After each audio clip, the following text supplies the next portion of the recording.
اور دل کس چیز سے انسان کا سخت ہوتا ہے؟ دل کی سختی کیوں آ جاتی ہے؟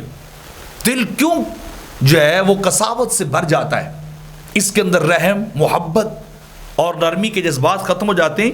اس کے متعلق بھی آقا علیہ السلام نے ارشاد فرمایا لا تکثروا الکلام بغیر ذکر اللہ، اللہ کے ذکر کے بغیر تمہیں کبھی کثرت سے کلام نہیں کرنا چاہیے، بلکہ ذکر اللہ کا ذکر بار بار اور کثرت سے کرنا چاہیے۔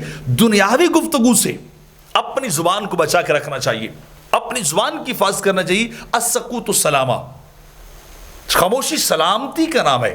تو میرے آقا فرمانے کثرت سے کلام نہ کرو، فإن کثرت الکلام بغیر ذکر اللہ، کہ اللہ کے ذکر کے بغیر گفتگو کرنا، کثرت سے باتیں کرنا، ہر وقت بات ہی کرتے رہنا، گفتگو ہی کرتے رہنا، وہ کیا ہے؟ تورث قسوۃ القلب، یہ دل کو سخت کرتی ہے۔ یہ گفتگو کا زیادہ ہونا، نیگوشیشن کا جو ہے وہ ہر وقت چلتا ہی رہنا، بات چیت چلتی رہنا، زبان کی حفاظت نہیں ہے۔ جو کچھ آیا، کسی کی غیبت کیا، کسی کا گلہ کیا، کسی کو اچھا کہا، کسی کو برا کہا، گفتگو چل رہی ہے۔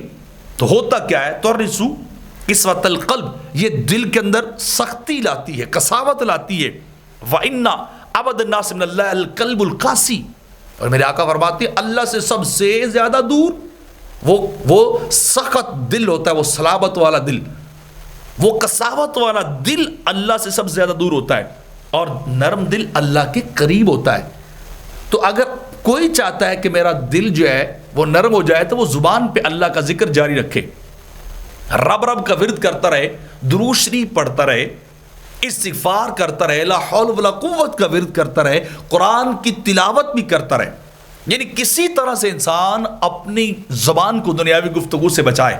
اگر تو بچا لے گا تو دل نرم ہو جائے گا، جذبات نرم پیدا ہو جائیں گے، خوف خدا دل کے اندر آئے گا۔ لیکن اگر کسی نے صرف گفتگو کی اپنا مطمع نظر بنا کے رکھا، گفتگو ہی کرتا رہا، بات چیت ہی کرتا رہا، تو پھر دل سخت ہو جائے گا، اس میں نرمی کے جذبات پیدا نہیں ہوگی، اور سخت دل کو اللہ اپنے سے دور کر دیتا ہے، اپنا قرب نہیں دیتا، اور قرب نرم لوگوں کو دیتا ہے۔